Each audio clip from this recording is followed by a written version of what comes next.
આગળના વિડીયોમાં આપણે જાણ્યું કે ખીલ કેવી રીતે થાય છે. હવે આ વિડીયોમાં આપણે જાણશું ખીલ કેવી રીતે પ્રિવેન્ટ કરી શકાય અને કેવી રીતે એની ક્યોર કરી શકાય. સો પ્રિવેન્શનમાં થોડુંક ડાયટ ચેન્જ કરવું પડશે. આપણે ઓઇલી સ્પાઇસી ફૂડ બંધ કરી દેવાનું, હાઈ ગ્લાયસેમિક ઇન્ડેક્સવાળું ફૂડ બંધ કરી દેવાનું, ડેરી પ્રોડક્ટ સાવ બંધ કરી દેવાના.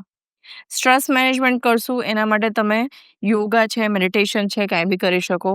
ડ્રિંક પ્લેન્ટી ઓફ વોટર અને ઓટીસી પ્રોડક્ટ્સ આપણે યુઝ કરવાનું ટાળશું કારણ કે એ તમારી સ્કિનને વધારે સેન્સિટિવ બનાવી દેશે. અને જેન્ટલ ક્લિન્ઝરથી આપણું ફેસ વોશ કરશું, સ્ક્રબ ક્યારેય યુઝ નહીં કરીએ. So this is a part of prevention. And now cure કેવી રીતે કરશું? સો ક્યોર માટે તમારા ડર્મેટોલોજિસ્ટની સલાહ મુજબ તમે ઓરલ યા ટોપિકલ અમે અમુક એન્ટીબાયોટિક્સ અને એન્ટી ઇન્ફ્લેમેટરી મેડિકેશન્સ આપતા હોઈએ છીએ જે તમે સ્ટાર્ટ કરી શકો તમારા ડર્મેટોલોજિસ્ટની સલાહ મુજબ. એ સિવાય અમુકને એકને માટે અમુક પ્રોસિજર્સ થતી હોય છે જેને એક જાતની ટાર્ગેટેડ થેરાપી કહીએ અમે, કે જેને ઓરલ ટ્રીટમેન્ટ્સ નથી લેવી, સિસ્ટમમાં કોઈ જાતની મેડિકેશન નથી નાખવી, તો they can do targeted treatments with peelings, Q switch lasers, IPL lasers.